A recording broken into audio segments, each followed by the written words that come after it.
하나님 아버지 앞에서 은혜 받고자 말씀의 제목은 빼앗김의 축복입니다. 함께 따라합시다. 빼앗김의 축복. 축복 중에 빼앗김의 축복이 있다는 사실은 오늘 새롭게 또 와닿습니다. 인생이라는 것은 이유 없이 태어나고 이유 없이 살다가 이유 없이 늙고 또 병들고 이유 없이 이렇게 죽게 됩니다. 그래서 인생은 이러한 축에서 이렇게 의해서 흘러가는 거죠. 이 세상에 태어나서 살다가 또 병들고 늙고 죽고 이런 축에서 벗어날 수 있는 사람은 아무도 없어요. 그래서 이게 뭐라 그래? 생로병사라 이렇게 얘기해요. 이 톱니바퀴 축에서 탈출하는 사람은 아무도 없어요. 여기서 이렇게 돌지역이죠. 태어나고 늙고 병들고 죽고 이러한 시스템이 축으로 이렇게 돌아가고 있습니다. 그런데 이런 축에서 이렇게 벗어나는 탈출하는 것을 가리켜서 뭐라고 하느냐? 구원받았다 이렇게 말씀하는 거예요. 이 축에서 벗어나는 사람은 구원받았다 얘기합니다. 여러분은 구원받았습니까? 생로병사에서 구원받았습니까? 우리가 이제 이 질문에 좀 고민 좀 해야 돼요. 바울 사도는 고린도 교회에 보낸 둘째 편지에서 이러한 인생의 축에서 탈출한, 즉 구원받은 성도들의 모습을 아주 직설적으로 잘 기록해 놓으셨어요. 그 말씀이 고린도후서 5장 6절에서 9절 말씀입니다.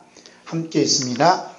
그러므로 우리가 항상 담대하여 몸으로 있을 때에는 주와 따로 있는 줄을 아노니 이는 우리가 믿음으로 행하고 보는 것을 행하지 아니함이로라. 우리가 담대하여 원하는 바는 몸을 떠나 주와 따로 있는 그것이라. 그런지 우리는 몸으로 있든지 떠나든지 주를 기쁘시게 하는 자 되기를 힘쓰노라. 구원받지 못한 사람들은 이렇게 인생이 낫고 늙고 병들고 사는 거면 그냥 끝난다 라고 생각하는 분들이 있어요. 구원받지 못한 사람들은. 또 어떤 사람들이냐 하면 좋은 곳으로 간다 하는 생각하는 분이 있어요. 그렇죠? 그래서 이제 이렇게 이제 장례식 가면 이제 유로해 주잖아요. 상주에 이렇게 뭐라 그래요? 어르신 좋은 곳을 가셨으니까 너무 슬퍼하지 마세요. 그러죠? 믿거나 믿든 우리 믿는 사람 뭐라 그래? 천국에 가셨으니까 너무 슬퍼하지 마세요. 이렇게 얘기를 해요. 구원받지 못한 사람들은. 그러면 구원받은 사람들은 뭐라 그래? 구원받은 사람들은 뭐라 할까요? 구원받은 사람들은 뭐라 그래? 뭐라 해야 맞아요? 구원받은 사람들은 현재 이렇게 살아가는 것도 우리 예수님의 보혈의 공로로 살아갑니다. 이렇게 이제 믿고, 그 다음에 이게 몸이거든. 이 몸에서 떠나 어디로 가요?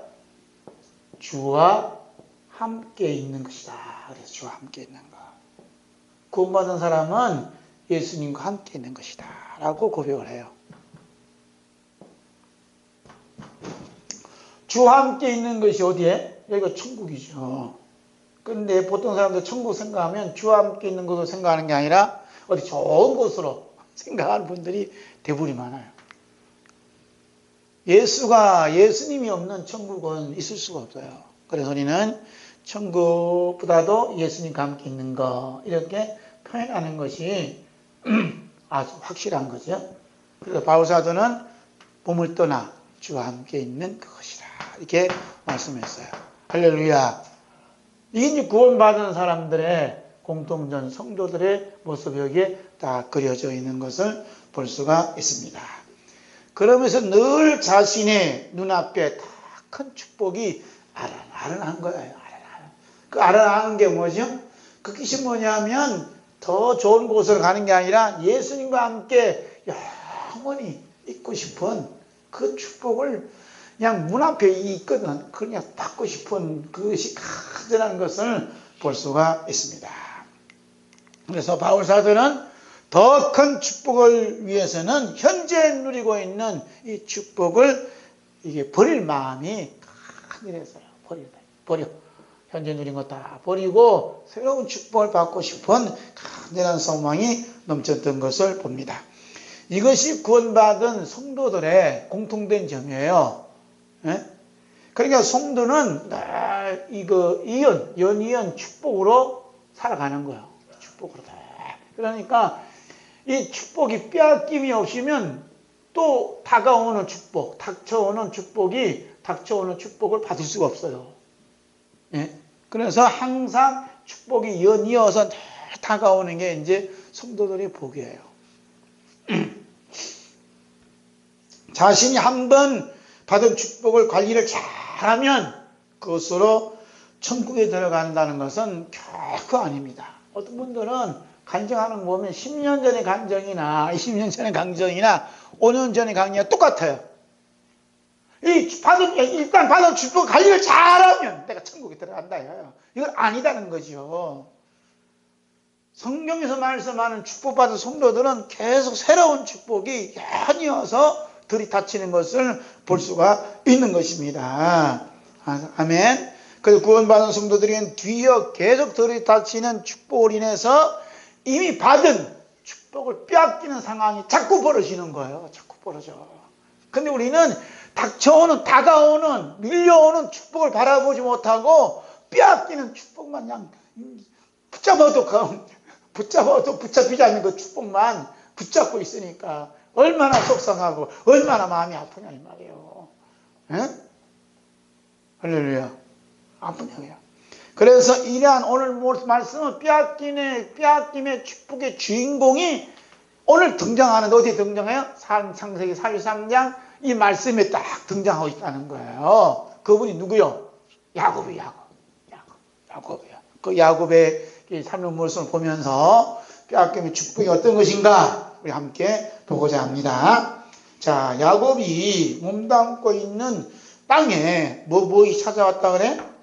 기근이 찾아왔다라고 1절에 말씀해요. 그렇지만 야곱은 어느 누구의 도움 없이도 자신이 받은 축복으로 그 닥쳐온 기근조차도 극복하려고 노력을 했습니다. 그러나 야곱에게 들이닥친 그 축복은 그동안 받았던 그 물질의 축복을 하나하나 다 뺏어가는 거예요. 기근이. 그래서 그 받은 축복이 바닥이 나고 말았습니다. 요즘 뭐라면 은행에 통장에 잔고가 없어요. 0이에요. 오히려 빚이 더 나는 거예요. 기근이 다 빼앗아가니까. 그게 얼마나 이게 야곱의 마음이 아팠겠느냐 이 말이죠. 그 중에 참 마음이 아팠던 게 뭐냐면 이 자식을 잃어버린다는 이 아픔이 너무 컸던 거예요. 너무 컸던 거예요. 그래서 야곱은 이제는 이 기근으로 인해서 인간의 한계를 이게 느끼게 된 것이죠. 그래서 이 기근 때문에 닥쳐오는 여러 가지 어려움과 고통을 이길 수 있던 것은 뭐냐면 자식 사랑 때문에, 내 새끼 때문에 야곱이 견딜 수가 있었던 것입니다. 그래서 야곱은 목숨이 버팀목이 되었던 그 자식, 그 베냐민마저 이제 빼앗기는 위기가 닥쳐왔어요. 야곱의 빼앗김의 축복의 아픔을 겪는 모습이 오늘 본문 말씀 2절부터 6절까지 자세히 기록되어 있습니다. 함께 볼까요? 2절부터 6절 시작. 그들이 애굽에서 가져온 곡식을 다 먹었네. 그의 아버지가 그들에게 이르되 다시 가서 우리를 위하여 양식을 좀 사오라. 유다가 아버지에게 이르되 그 사람이 우리에게 엄히 경고하여 이르되 너희 아우가 너희와 함께 오지 아니하면 너희가 내 얼굴을 보지 못하라 했으니 아버지께서 우리 아우를 우리와 함께 보내시면 우리가 내려가서 아버지를 위하여 양식을 사려니와 아버지께서 만일 그를 보내지 아니하시면 우리는 내려가지 아니하리니 그 사람이 우리에게 말하기를 너희의 아우가 너희와 함께 오지 아니하면 너희가 내 얼굴을 보지 못하라 했음이니이다. 이스라엘이 이르되 너희가 어찌하여 너희에게 또 다른 아우가 있다고 그 사람에게 말하여 나를 괴롭게 하였느냐. 기근 때문에 뭐 괴로웠단 말은 없어요. 그건 이 자식 때문에 또 자식을 빼앗긴다는 위기감 속에 지금 너무너무 괴로움의 고통을 야곱이 겪고 있는 것입니다. 야곱은 왜 이토록 자기 사랑에 매달려 있을까? 예? 모든 것을 다 잃는다 할지라도, 기근을 해서 먹는 것도 다 바닥이 날지라도, 심지어 다른 자식들과 자신의 몸이 위태로운 지경에 놓여 있다 할지라도 불구하고 자식을 빼앗기지 않겠다는 그 이유가 무엇이냐 이 말이죠. 그 이유가 뭘까요? 그 이유는 야곱의 남다른 인생관이 가지고 있었기 때문입니다. 야곱의 인생관이 뭔가 우리가 볼까요? 야곱의 인생관이 뭔가? 인생관은 바로 창세기 35장 9절서부터 15절에 야곱의 인생관이 다 기록되어 있어요.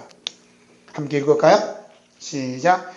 야곱이 밧단 아람에서 돌아오매 하나님이 다시 야곱에게 나타나서 그에게 복을 주시고 하나님이 그에게 이르시되 내 이름이 야곱이지만은 내 이름을 다시는 야곱이라 부르지 않겠고 이스라엘이 내 이름이 되리라 하시고 그가 그 이름을 이스라엘이라 부르시고 하나님 그에게 이르시되 나는 전능한 하나님이라 생육하고 번성하라 한 백성과 백성들의 총회가 내게서 나오고 왕들이 내 어리에서 나오리라 내가 아브람과 이삭에게 준 땅을 내게 주고 내가 내 후손에게도 그 땅을 주리라 하시고 하나님이 그와 말씀하시는 곳에서 그를 떠나 올라가시는지라 야곱이 하나님이 자기의 말씀하시는 곳에 기둥과 돌기둥을 세우고 그 위에 전제물을 붓고 또 그 위에 기름을 붓고 하나님이 자기와 말씀하시는 곳의 이름을 베델이라 불렀더라.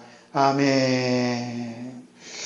야곱의 인생과는 하나님께서 자기에게 내려주신 축복의 말씀을 굳게 믿고 있었어요.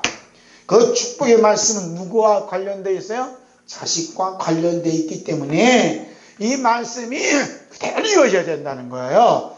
만약 자식을 빼앗기게 되면 하나님께서 내려주신 그 축복의 말씀이 위기가 초래한다는 것을 잘 알고 있었던 겁니다. 야곱이 얼마나 하나님께서 내려주신 축복을 굳게 믿고 있었으면 그렇게 자식 사랑에 빠질 수 있겠어요. 하나님 말씀이 성취가 안 된다는 거예요. 야곱 입장에서는. 그러니까 내 목숨을 버리더라도 이 자식을 지켜야 된다는 거예요. 왜? 이 자식을 통해서 하나님의 축복의 말씀이 계속 이어져 내려가야 되기 때문에. 할렐루야.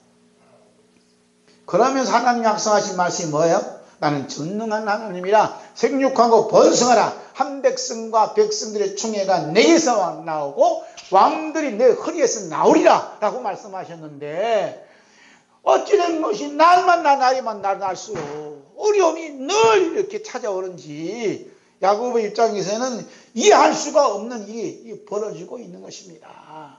네? 여러분 야곱의 입장에서 생각해 보세요. 하나님께 받은 이 말씀이 그대로 이루어져서 풍성해야 되는데 굶어 죽을 판이 됐어. 이제 굶어 죽을 기근이 다가온 거지, 그죠? 다가와졌어요. 그래서 하나님과 만남의 축복을 누렸던 이 야곱이 겪고 있는 현재 현실은 1절 말씀 보니까 그 땅의 기근이 심하다 그랬어요. 기근이 심하다는 얘기는 무슨 얘기요? 이 곡식이 안 자라고 비도 안 오고 말이에요. 먹을 것이 하나도 없는 거예요. 그러니 그 고통이란 뭐 겪어보지 않은 사람은 모르는 겁니다. 그런데 야곱은 기근으로 겪는 고통보다는 무엇이 고통이 더 커요? 자식으로 인한 겪는 고통이 너무너무 큰 거예요. 그래서 창세기 42장 36절 지난번에 본 말씀 볼까 다시 한번 보겠습니다. 그들의 아버지 야곱이 그들에게 이르되 너희가 나에게 내 자식을 잃게 하도다. 요셉도 없어졌고 시몬도 없어졌거늘 베냐민을 또 빼앗아가고자 하니 이는 다 나를 괴롭게 함이로다. 요셉도 없어지고 말이야. 시몬도 없어지고 이제 베냐민까지 뺏어간다는 거예요. 그러니까 너희들이 나를 왜 이렇게 괴롭게 하느냐 라고 이 야곱이 심정을 다 토로하잖아요. 응? 그렇게 하나님께서 아브라함과 이삭과 야곱에게 축복해 주시는데 야곱에게는 이러한 어려움을 고통을 겪도록 하나님께서 왜 이렇게 하시는가? 한번 우리가 깊이 한번 생각해 봐야 돼요. 야곱은 마지막 자신의 목숨을 견디게 해준 베냐민은 어떤 아들이에요? 자신의 젊음의 청춘을 다 바쳐 사랑했던 아내 라헬이 죽어가면서 낳은 자식이 누구냐? 베냐민이에요. 베냐민을 낳자마자 이 사랑한 아내가 그냥 운명을 달리하는 거예요. 그러니까 베냐민은 사랑한 아내와 목숨을 맞바꾼 자식이야. 그러니까 엄마 없이 자란 이 베냐민, 자신의 아내와 목숨 맞바꾼 이 베냐민 얼마나 야곱은 사랑했겠냐 이거예요. 따라서 다른 아이는 몰라도 베냐민만은 자신의 목숨을 다 내놓을지라도 지키고 싶었던 귀한 아들입니다. 그런데 하필이면 야곱이 다른 아들도 많은데 자신의 목숨보다 더 사랑하는 아들을 왜 빼앗아서 가려고 하느냐 이 말이에요. 예? 그렇죠? 이 자식을 빼앗아야만 왜 양식을 줄 수 있겠냐 이거예요. 참, 야곱 입장에는 도저히 이해할 수 없는 거예요. 다른 자식도 얼마나 많은데 왜 하필이면 베냐민이요 라고 고함을 지르면서 그냥 안타깝게 얘기할 수 있을지 모르죠. 그렇잖아요? 야곱은 하나님께 내려주신 엄청난 축복을 받았음에도 불구하고 세상이 어떻게 돌아가는지 그 내막을 전혀 눈치를 채지 못합니다. 어떻게 알겠어? 알 수가 없는 거지요. 다만 야곱이 알고 있는 것은 겉으로 하나님께서 의도적으로 주신 축복을 점점점 빼앗아가는, 사랑한 자식마다 빼앗아가는 그 괴로움의 고통만 이 야곱은 알고 있는 거예요. 내가 무슨 죄가 많아서 이런 일이 자꾸 당하냐 이 말이죠. 경제적으로 말하면 경제적인 어려움을 당하냐 이 말이에요. 그렇잖아요? 맞아요. 사랑하는 자식마저 죽고 시몬도 없어졌고 베냐민 내 목숨보다 더 사랑하는 베냐민마저 빼앗아가냐 이 말이죠. 가슴을 치며 통곡 안 할 수가 없습니다. 응? 야곱이 지금 겪고 있는 심정은 할아버지인 아브라함이 아버지인 독자 이삭을 산채로 바치라는 하나님의 말씀을 받았을 때에 아브라함의 심정과 거의 같다고 볼 수 있는 거예요. 하나님께서 창세기 22장 1절 2절에서 뭐라고 말씀하셔? 함께 했습니다. 그 일 위에 하나님이 아브라함을 시험하시려고 그를 부르시되 아브라함아 하시니 그와 이르되 내가 여기 있나이다. 여호와께서 이르시되 네 아들 내 사랑 독자 이삭을 데리고 모리아 땅으로 가서 내가 네게 일러준 한 산 거기서 그를 번제로 드리라. 주실 때는 언제고 사랑하는 이 100세 난 아들마저 하나님께서 빼앗아 가시는가. 아브라함은 거기에 대한 반문 한마디도 않고 그냥 독자 이삭을 바치러 가잖아요. 그런데 야곱은 왜 빼앗아 가냐 이 말이에요. 자식들한테. 하나님이 시키는지 모르고 그랬겠죠. 그래서 하나님께서 직접 내려주신 축복의 말씀을 받은 성도들에게 이런 어려움을 겪도록 하신 이유가 뭔가 하는 이야기입니다. 에? 여러분, 아브라함과 야곱이 하나님 앞에서 어떤 잘못을 저질렀기 때문에 벌을 받는 것입니까? 그것은 결코 아니에요. 아브라함과 야곱의 삶을 기록한 하나님의 말씀을 자세히 살펴보면 그들이 겪는 어려움과 고통은 그들이 지은 죄와 상관없고 어디에 상관이 있어요? 오직 축복에만 관련된 어려움을 겪는 거예요. 에? 축복에 관련된 말씀을 하는 거예요. 그래서 우리는 여기서 생각하는 이 축복의 관념을 우리가 바꿔야 된다는 얘기예요. 에? 바꿔야 됩니다. 자, 볼까요? 우리가 생각하는 축복의 사랑, 하나님이 생각하는 축복의 사랑이 어떤 것인가? 우리가 생각하는 축복의 사랑은 한 번 받은 축복은 어떻게? 한 번 받은 축복은 변하면 안 돼요. 그래서 여기다가 또 축복, 또 축복 계속 더해지기를 간절히 바라는 거예요. 영혼이 잘 되면 범사가 잘 되고 강건하기를 원하는 겁니다. 우리가 그것도 하나님의 말씀이지. 예? 근데 하나님께서 생각하시는 그 축복의 사랑을 보니까 아브라함과 이삭과 야곱의 삶 보면 이 받은 축복이 있으면 계속해서 연이 온다잖아요. 근데 이 축복이 하나님께서 빼앗아가요. 그 자리에 또 그 다음 2번 축복을 채워주시고 또 빼앗아가시고 또 다가오는 또 3번 축복을 채워주시고 또 빼앗아가시고 또 다른 축복 하나님 채워주시더라 이거예요. 예? 마치 뭐가 같아요? 우리가 음식을 먹으면 항상 뱃속이 가득히 넘치는 있으면 다음 음식이 들어오겠어? 예? 그렇잖아요? 다 소화가 되고 되어서 뱃을 다 빼어나야 또 맛있는 음식이 또 내 입을 통해 들어올 거 아니에요? 근데 우리는 생각하는 게 축복이 뭐냐? 내 뱃속에서 이 축복을 사라지면 안 돼. 그냥 쌓여야 돼. 싸고 쌓여지고 또 쌓여지고 자꾸 쌓여지고 어떻게 돼? 이게 배탈이 나든지 배가 터지든지 이게 뭐가 문제가 생겼죠 이건? 그렇지 않아요? 비워두질 않아. 그래서 하나님께서는 다 비워두게 하시고 그 다음에 새로운 축복을 채워주시고 비워주시고 또 빼앗아. 그 비움을 가지고 해서 뭐라 그래요? 빼앗아간다 이렇게 얘기하는 거죠. 빼앗아간다. 빼앗아간다. 이렇게 얘기하는 것이죠. 그래서 하나님의 축복의 사랑은 기존에 주어진 축복을 빼앗아가시고 더욱 새로운 사랑으로 새로운 축복의 사랑을 채워주시는 것이 하나님의 놀라운 기쁜 사랑이 여기에 담겨져 있습니다. 할렐루야. 소화 잘 되는 게 축복이라잖아요. 그렇죠? 소화 잘 되는 축복. 우리 하나님께 받은 것이 다 소화가 잘 되면 하나님께 새로운 걸 채워주시는 거예요. 빼앗아가시고 하는 거예요. 우리 빼앗김에 대한 빼앗긴 그 축복을 붙잡으려고 마무리 발버둥 쳐도 한번 떠나간 축복 오지 않아요. 뭘 기다려야 돼요? 하나님의 사랑을 믿으시고 하나님이 더 좋은 축복을 안겨주신다는 사실을 우리가 기다려야 되는 거예요. 하나님께서는 아브라함 부르시고 자식에 대한 축복의 말씀을 해주셨습니다. 함께 볼까요? 창세기 12장 2절 아브라함 경을 보겠습니다. 함께 있습니다. 내가 너로 큰 민족을 이루고 내게 복을 주어 내 이름을 창대케 하리니 너는 복이 될지라. 그러죠? 창대케 하는 복을 준다 그랬어요. 그런데 아브라함이 결혼을 몇 살에 해요? 75세에 결혼하죠? 아브라함이 사라를 만나서 결혼했는데 10년 가니까 아이가 생겨 안 생겨요? 안 생기는 거예요.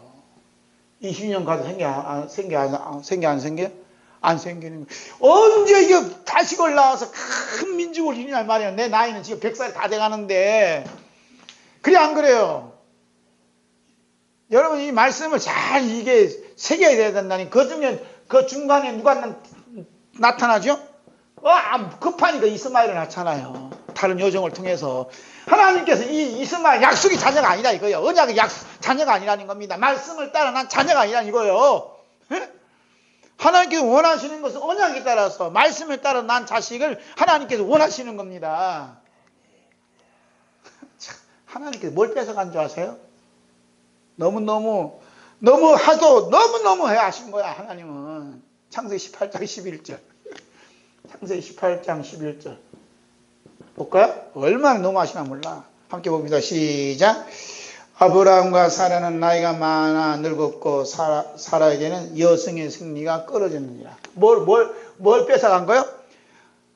인간의 몸에 있는 모든 기능, 아이를 생산할 수 있는, 아이를 생산한다 이상하네? 아이를 잉태할 수 있는 모든 기능을 어떻게 다 뺏어가잖아요. 생리가 끊어졌다잖아요. 이제 끝났어 이제. 끝났잖아요. 아무리 이제 끝났어요. 생리가 끊어졌는데 무슨 하나님 말씀 이루어져요. 그래 안 그래요? 다 뺏어가신 거예요. 바울 사도는 로마서 4장 19절에 이런 말씀을 해요. 여기는 더 심해. 한번 볼까요? 함께 봅니다. 시작. 그가 백성이나 되어 자기 몸이 죽은 것 같고 사라의 태가 죽은 것 같음을 알고도 믿음이 약하여지지 아니하고. 뭐가 죽었다 그래? 자기 몸이 죽은 것 같고 사라의 태가 죽은 것 같음을 알고도 믿음이 약해지지 않았다잖아. 그죠? 그 아브라함 믿음의 유대성을 얘기하는 거예요. 부인이 사라가 태가 끊어졌는데 아브라함 믿음이 하나님 말씀하신 믿음을 그대로 믿고 있었다는 거예요. 하나님 없는 것 뭐야 이렇게 다 창조하시는데 뭐 일이 끝나 그렇게 생각이 무너지면 하여튼 바울 사도의 해석은 뭐가 약해지지 않았다 그래? 믿음이 약해지지 않았다는 거예요. 참 믿음이 약해지지 않았다. 이 아브라함 주신 하나님 주신 축복이 믿음이 약해지지 않는 믿음. 참. 하나님께서는 아브라함과 그 안에 사라에게 있던 육신을 할 수 있는 것은 모든 걸 다 빼앗은 후에 뭘 하신지 아세요? 이거 다 할 수 있는 거 다 빼앗아 가신 후에 뭐가 다가와요? 말씀이 다가오는 거. 말씀이 이제 말씀이 다가오는 거. 야, 우리 교회가 말씀교회잖아요. 이름을 너무 잘 적어갖고 붕이 안 된 것 같아. 말씀대로 이루어지려고 하는 것 같아. 말씀대로. 자, 볼까요? 창세기 21장 1절에서 3절 보겠습니다. 함께 있습니다. 시작. 여호와께서 말씀하신 대로 사라를 돌보셨고 여호와께서 말씀하신 대로 사라에게 행하셨으므로 사라가 임신하고 하나님이 말씀하신 시기가 되어 노년의 아브라함에게 아들을 낳으니 아브라함이 그에게 태어난 아들 곧 사라가 자기의 낳은 아들을 이름하여 이삭이라 하였고. 그러죠? 여호와께서 말씀하신 대로 뭐라 그래요? 사라를 돌보셨고 여호와께서 말씀하신 대로 사라에게 행하셨다. 그러니까 사라가 잉태하는데 아브라함이 보탠 게 있어 없어요? 보탬 100% 누가 하셨다는 것? 하나님께서 말씀하신 대로 행하셨다는 겁니다. 할렐루야. 이게 은혜야. 여기에 인간이 여기서 박 목사가 뭐 좀 조금만 0.01%만 해도 이거 은혜가 아니요. 이게 없어. 죽었는데 뭐 아브라함 몸도 죽었고 사라의 몸도 죽었는데 뭐 어떻게 이삭을 낳을 수 있어요. 그런데 창세기 21장에서 하나님께서 말씀하신 대로 사라에게 행하시고 돌보셨다는 거예요. 하나님께서 행하셨기 때문에 하시는 거예요. 그러니까 인간이 모든 것을 다 빼앗긴 후에 뭐가 찾아왔어요? 하나님 말씀하신 대로 이루어지는 이 놀라운 축복이 찾아왔다는 거예요. 이것이 뭐냐? 빼앗김의 축복이라는 것입니다. 할렐루야.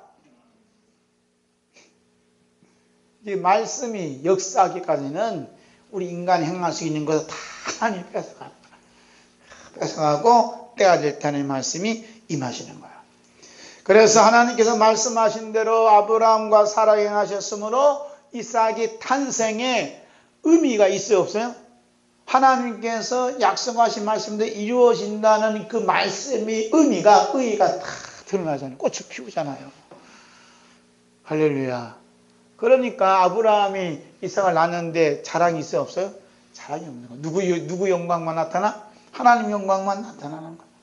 그래서 하나님께서 아브라함과 사라의 육신적으로 할 수 있는 걸 다 빼앗으시고 야곱에게 임했던 축복을 다 빼앗은 것은 제대로 그들을 살리려 하신 하나님의 깊은 사랑이 그들 마음속에 다 심어져 있다는 거예요.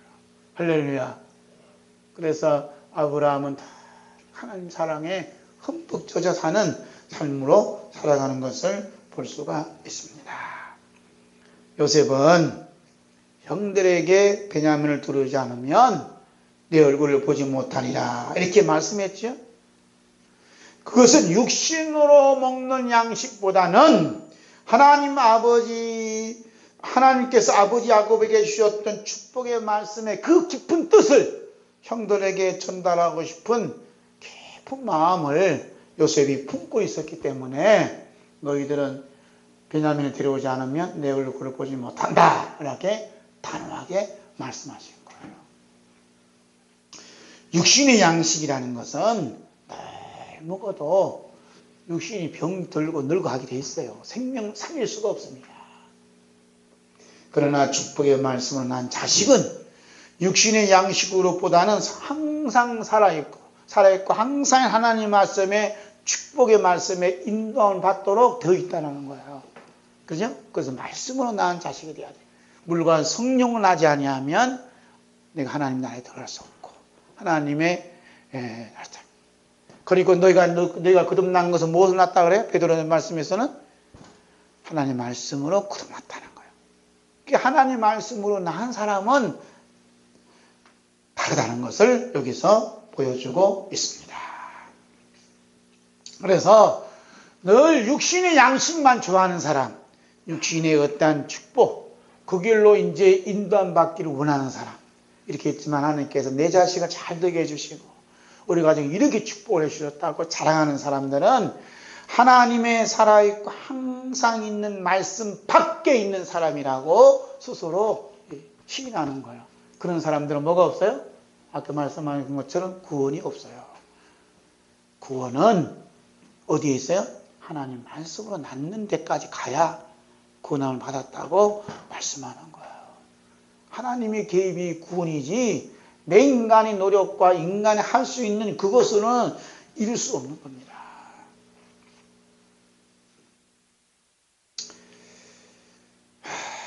그래서 참된 축복의 말씀에 놓여있는 성도는, 구원받은 성도는 살아있고 항상 있는 하나님의 축복의 말씀에 자신이 놓여져 있음에 믿으시는 거죠. 아, 내가 말씀 안에 있구나. 이렇게 자꾸 믿음이 오는 거예요. 오늘도 하나님 말씀 살아있는, 항상 있는 말씀을 내가 살아가는구나 라고 스스로 믿어지는 거예요. 이런 분들은 뭐냐면 하나님께서 아브라함 말씀하신 대로 사라를 돌보시고 사라에 행하셨던 것처럼 오늘 우리에게도 이 말씀으로 이루어지고 살아가는, 이렇게 돌보시는 그 일을 행하시고 계신 것을 볼 수가 있습니다. 그런데 야곱이 살아있고 항상 있는 축복의 말씀에 놓여있지만 뭐가 찾아왔다는 거죠? 기근이 찾아왔다는 기근이 너무나 심하게 되고 사랑하는 자식들 한 명 한 명 빼앗기는 현실 속에서는 어찌할 수 없었던 거예요. 그래서 야곱을 하여금 이러한 현실을, 어려운 현실을 맞도록 하시는 분이 누구냐 하면 야곱에게 축복의 말씀을 내려주셨던 하나님의 아버지께서 이를 다 하신 것입니다. 왜? 네가 이 축복의 말씀을 이루는데 네가 할 수 있는 건 아무것도 없다. 100% 내가 다 했다. 라고 이제 믿음의 말씀을 들려주고 싶었던 겁니다. 하나님 아버지께서 야곱으로 하여금 속수무책 환경을 격돌하신 것은 살아있고 항상 있는 하나님의 축복의 말씀은 인간의 손에 의해서 유지된다든지 인간의 손에 의해서 이루어진다든지 달성된다는 것은 결코 아니라는 것을 오늘 우리에게까지 알려주시기 위해서 이런 말씀을 우리에게 들려주시는 거예요. 네? 내가 기도 많이 해서 이렇게 됐다 이러면 큰일 난다는 얘기예요. 하나님 말씀대로 지금 이루어지는 것이지 여기에 우리가 어떤 포함될 수가 없다는 거예요. 그러니까 빨리 신하는 사람은 이런 일을 이미 뺏겨버렸으니까 편안한데 그 시인하지 않으면요 끝까지 하나님 끝까지 시인하도록 다 뺏어가. 내가 좋아하는 거 다 뺏어가. 왜? 나중에는 뭘 하도록 하나님 말씀대로 다 이루어졌습니다. 예수님이 십자가도로 다 이루어졌습니다. 이렇게 고백하도록 하나님께서 이끌어 가시는 거예요. 얼마나 감사해요, 그죠? 그런데 그 이끌어 가시는 그 길이 십자가 길이라는 것을 알 때는 참 힘들죠. 힘들어요. 그래서 하나님께서는 이렇게 하나님의 말씀을 이루는데 인간 힘이 어떤 노력이 어떤 것이 달성되는데 도움이 됐다는 그 생각조차도 못하도록 하나님께서 만들어 가시는 겁니다. 이제 이 성경을 볼 때 이렇게 보는 거예요. 하나님의 축복이란 사람이 지켜진다고 해서 지켜지는 것은 결코 아닙니다. 그러죠? 또한 사람들이 방해한다고 해서 결코 방해받는 하나님의 축복은 더욱 아니에요. 요셉의 형들은 요셉에게 임한 축복을 방해하고자 했지만 결코 그 축복은 방해를 받지 않았고 오히려 그 축복이 요셉과 요셉의 형들을 살리는 내용으로 변화되는 것을 볼 수가 있습니다. 요셉은 이 사실을 잘 알고 있었기 때문에 보복 차원에서 형들에게 힘들게 하는 게 아니라 새로운 하나님의 축복의 말씀의 세계로 인도하고 싶은 그 영혼 사랑이 요셉에게 담겨져 있기 때문에 잠시 동안 요셉의 형들을 좀 힘들게 하는 거예요. 할렐루야. 뭐 정치 보복 같으면 뭐 만날 필요도 없는 거죠. 그렇죠? 자기 집으로 들여서 거대한 밥상을 차려주고 거대한 이 잔치를 벌일 필요가 없잖아요. 그래 안 그래요? 죽도 새도 모르게 그냥 쥐도 모르게 그냥 죽여버리면 끝나는 거예요. 그런데 그럴 마음 품었으면 요셉은 그 자리에 없었어. 없었어요. 그러죠? 그 자리에 애국 총리 자리가. 그러니까 애국 총리 자리가 영적으로 말하면 예수님 이렇게 보좌 자리야. 그 예수님 마음, 그 예수 그리스도 영이 요셉에 꽉 찬 거예요. 그 자리에 있으면서 이제 이끌어 가는 거죠. 자, 보면서 성경 말씀은 야, 예수님의 똑같은 그 모습이 요셉에게 있구나. 다음 창세기 44장은 그 확실히 드러나. 야, 확실히 드러나. 그러나 요셉의 형들은 요셉의 이런 깊은 영혼 사랑의 마음을 헤아리지 못했습니다. 그러죠? 그 형들은 어때요? 자신들이 애굽 땅에 그 정탐하러 온 간첩이 아니하는 것을 밝히기 위해서 누구를 데려와요? 베냐민 데려가잖아요. 베냐민 데려왔습니다. 저 간첩들 아니죠? 그러는 거예요. 그 다음에 이제 이렇게 훌륭한 잔치를 베풀어 준 것은 왜 베풀어 준다고 생각해요? 뭐 돈도 갑전에 가져왔고, 그 다음에 고향에 있는 귀한 보석들 다 가져왔기 때문에, 이 애국 총리가 우리를 이렇게 후하게 대접하는 것이라고 스스로 생각하는 겁니다. 그래서 형들이. 그러자 요셉이 형들에게 이런 말씀을 하는 거예요. 어떤 말씀하죠? 선을 악으로 갚는구나 라고 책망을 하는 겁니다. 그래서 요셉의 한밀한 계획이 진행되는 것은 뭐냐면 선을 악으로 갚는 그 행위가 요셉의 형들이 지금 진행되고 있다는 것을 한밀히 이렇게 집어넣어버려요. 참 기가 막힌 거 아니에요? 말이 어려운가? 자, 창세기 44장 4절 볼까요? 4절 봅시다. 시작. 그들이 성읍에서 나가 멀리 가기 전에 요셉이 청지기 이르되 일어나 그 사람들이 뒤를 따라가서 그들에게 이르기를 너희가 어찌하여 선을 악으로 갚느냐? 그러죠? 요셉의 형들은 여기 양양해요. 자, 우리가 간첩이 아니다는 것을 드러났죠? 베냐민 데려왔고 또 베냐민의 동생 데리고 시몬 데리고 고향을 돌아가는 거예요. 그런데 난데없이 뒤에서 군인들이 찾아와서 당신 너들은 못된 놈들이다 하고 그냥 왜 그 총리의 선한 일을 너희들은 악으로 갚느냐 하고 그냥 따지잖아요. 그게 무슨 소리입니까? 그러니까 너희 왜 주인의 은잔을 가져갔느냐? 은잔을. 그러니까 보따리 딱 흘러니까 은잔이 누구한테 했어요? 베냐민에 딱 흘렸잖아요. 이게 이제 다음 주에 이제 말씀 비밀이 여기 담겨져 있는 거예요. 이젠 형들에게서 나올 수 있는 말은 아무것도 없어요. 이제 뭐 어떻게 빼도 박지도 못하냐. 어떻게 되든 그들은 선을 악으로 갚는 배은망덕한 존재들인 것이 드러나버린 거예요. 이제 요셉 앞에서 형들은 고향에 가져온 모든 예물들, 그 예물들이 뭐였죠? 위향조금과 꿀조금과 향품과 몰약과 유향나무 열매와 감복숭아와 갑절의 돈은 다 무용지물이 되고 말았습니다. 왜? 은잔을 가져가서 터뜨려 버렸으니까. 그래서 모든 가치와 정성은 다 몰수를 당하는 셈이 되고 만 거예요. 이제 살리고 죽이는 것은 누구의 손에 지금 넘어와 있어요? 이제 요셉의 손에 딱 넘어왔어요. 모든 심판권 누구한테 있어요? 요셉의 손에 달려있는 겁니다.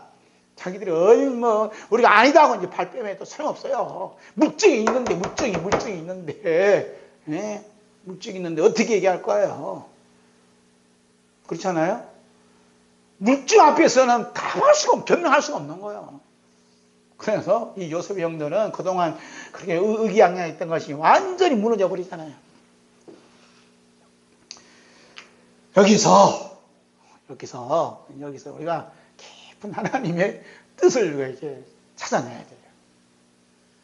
자, 여기서 우리가 항상 살아있고 항상 있는 이 말씀을 받은 자와 받지 못한 자의 그 심정을 우리가 여기서 알아야 된다는 거예요. 여기 이제 비밀이 담겨 있어요. 이걸 잘 이해를 하셔야 이제 뭐가 돼 있어요. 하나님이 영원한 말씀을 받지 못한 사람, 받은 사람. 이제 이게 다 구분이 되는 거예요. 요셉의 형들은 하나님이 영원한 이 축복의 말씀을 받았어요? 못 받았어요? 받지 못했어요. 받지 못했으니까 뭐만 자꾸 하려고 그래? 자기 변명만 드러내잖아요. 그죠? 변명하고, 자기들이 가져온 보소, 자기들이 가져온 보화, 자기가 가진 모든 예물을 어떻게 자랑하는 거예요. 자랑질하는 거예요. 그래서 자기들이 이렇게 풍요롭고 대접을 받을 수 있는 것은 자기들이 행하는 것 때문에 이렇게 받았다라고 생각을 하는 겁니다. 그렇죠?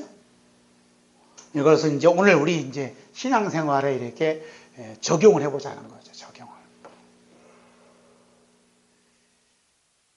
적용을 보면, 그러니까 하나님 말씀을 받지 못한 사람들은 요셉의 형들처럼 뭘 자랑해요? 자기의 그 의의를 자랑해요. 자기 의의를 자랑하고, 헌신을 자랑하고, 충성을 자랑하고, 자기 어떤 예물을 자랑하고, 다 자꾸 드러내는 거예요. 자랑하고, 또 뭘 해요? 충성을 자랑하고, 충성하자는 거예요. 충성을 자랑하고, 이런 걸 통해서 어떻게 한다고? 하나님께, 잘 들어야 되는 게, 하나님께 영광을 돌리기 위해서 우리가 뭐예요? 예배하고 찬송해야 된다는 거예요. 아멘 하면 안 된다니까, 집사님. 다 들으셔야 되는 거예요.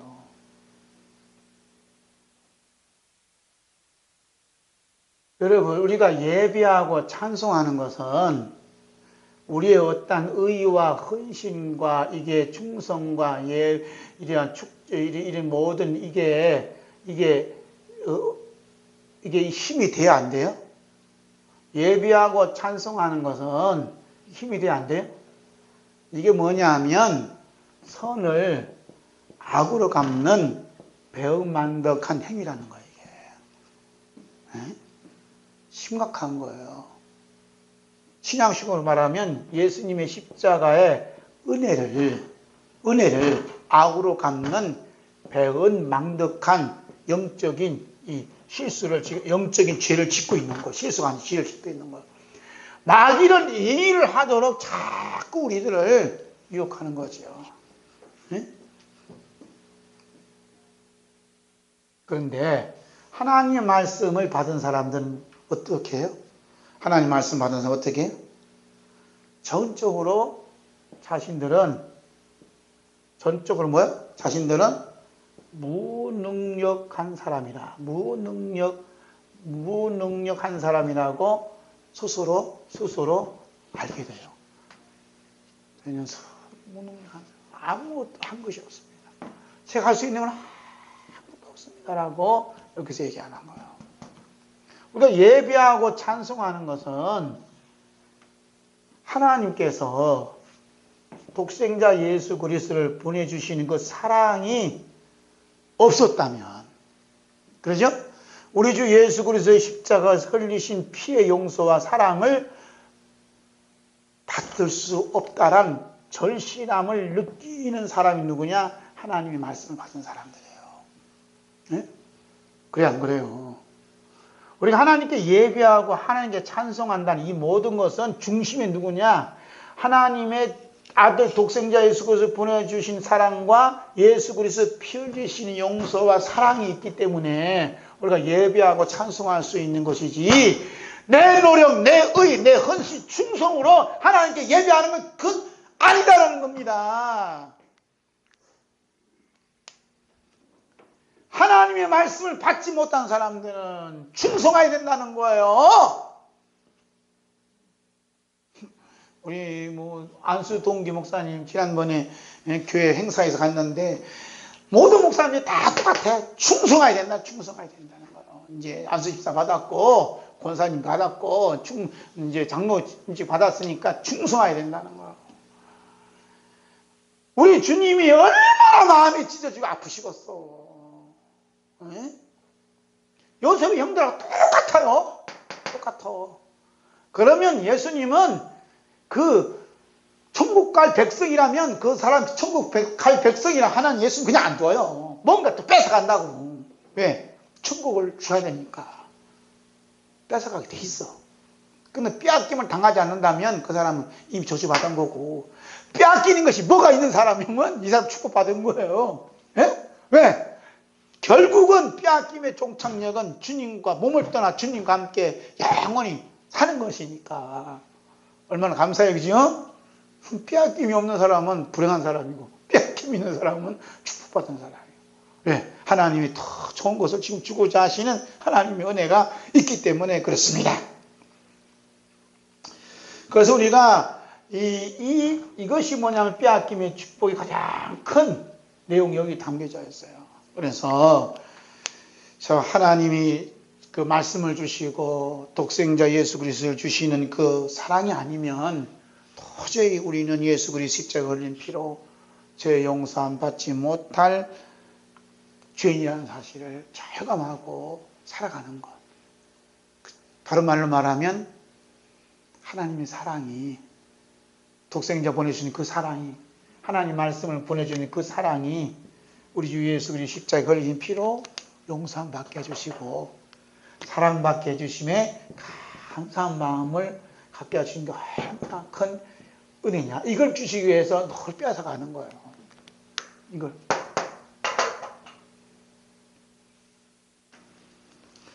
나름대로 열심히 하고 잘 나가고 뛰어난 공적이 있다 할지라도 하나님이 다 빼앗아가요. 다 빼앗아가시고 아무것도 남지 않은 빈털터리가 되게 만들어요. 그런데 하나님 말씀을 다 받으면 하나님이 더 좋은 것을 준비하고 계시다는 그 축복의 내용이 믿어지니까 설레이고 기쁨을 기다리는 거죠. 또 감사하고. 이것이 빼앗김을 받은 자, 빼앗김에 축복받은 자만이 바로 제대로 축복에 대한 그 대상자인 것을 성령님이 알려주는 거죠. 미국 장로교에서는 장례식장에 가면 주 메뉴가 있어요. 주 메뉴 성경 구절이 있어요. 그 성경 구절은 어디냐? 시편 23장입니다. 시편 23장. 우리 장례식장 가면 주 메뉴가 뭐죠? 성경 구절이 있어요. 그래서 여호와는 나의 목자신 내가 부족함이 없으리로다. 미국 영화를 보면 꼭 장례식장 거의 10편 23편 읽어요. 그리고 5절 6절이 뭐라 그래요? 주께서 내 원수의 목전에서 내게 상을 차려주시고 기름을 내 머리에 부으셨으니 내 잔이 넘치나이다. 내 평생의 선하심과 인자하심이 반드시 나를 따르니 내가 여호와의 집에 영원히 살리로다. 이 말씀하지요. 이 말씀 중에 내 잔이 넘치나이다. 그래서 내 잔이 넘치나이다. 아니 지금 장례식장에 사람 죽었어요. 죽었는데 무슨 내 잔이 넘친다고 설교하고 있냐 말이에요. 왜 내 잔이 넘친다니? 이 잔이 넘치는 잔에 넘치는 축복이 뭐예요? 빼앗기면 축복이 여기 들어진다면 뭐가 빼앗기면 축복이 들어있는 거기? 시인은 뭐라 하냐면 내 평생의 선하심과 인자심이 정령 나를 따르니 내가 어떻게? 여호와의 집에 영원히 살리라 했어요. 여호와의 집에. 요즘 신약으로 말하면 어디가? 하나님 나라에. 하나님 나라. 하나님 나라의 축복이 내 잔이 넘치는 축복이에요. 할렐루야. 하나님께서 왜 내 목숨을 빼앗아 가시냐? 하나님 나라에 넘치는 축복을 안겨주시려고. 네? 그래서 시인은 내 잔이 넘치나이다. 원수 앞에 내게 상을 베풀어 주시고 뭐 이러면서 찬양하는 거예요. 왜? 하나님 나라 여호와의 집에 영원히 살 수 있다는, 주님과 예수님과 영원히 살 수 있다는 게 믿음이 확 들어오니까 그냥 내 잔이 넘친다고 막 고백하잖아요. 하나님 찬양하잖아요. 할렐루야. 이렇게 잔이 넘치는데 그냥 이 육신의 몸에서 여기서 안 떠나가려고 얼마나 발버둥 쳐요. 이런 분들은 불쌍한 거죠. 어서석기 떠나서 주님과 함께 영원히 있겠다라고 고백하는 삶이 믿음 있는 삶이에요. 그래서 바울 사도는 몸을 떠나 주님과 함께 살기를 간절히 사모했습니다. 어서 몸을 떠나 주님과 함께 산다. 그러나 몸이 떠나지 않아도 주님 우리와 같이 계셔야 안 계세요? 같이 계시는데 눈이 안 보이니까. 눈이 안 보이니까. 그래서 몸을 떠나면 눈에 보이는 거예요. 영이 눈으로. 지금 한번 다 있고. 몸 안에 있으니까, 몸에 안에 갇혀 있으니까 예수님 볼 수 없는 거죠. 믿음으로 보는 거예요. 믿음으로. 아, 예수님이 나와 함께 계시구나 하고. 그래서 이 세상 살면서 아무리 좋은 곳이 있더라도 거기에 마음을 뺏겨서 거기에 연연해서는 절대로 안 된다는 거예요. 그것도 다가오는 축복을 위해서 하나님이 또 뺏어가요. 내가 너에게 이 축복을 준다. 미안하지만 내가 그거 뺏어가겠다. 미안하다는 말은 안 하겠죠? 뺏어가시는 거예요. 그렇기 때문에 우리가 있는 것에서 너무 연연하지 마시고 참으로 날마다 이게 살아가며 우리가 주님이 나와 함께 계심에 감사하고 이 몸을 떠나 또 주님과 함께 영원히 살 수 있는 빼앗김의 축복 주님이 안겨주시니 참으로 감사한 것뿐이죠.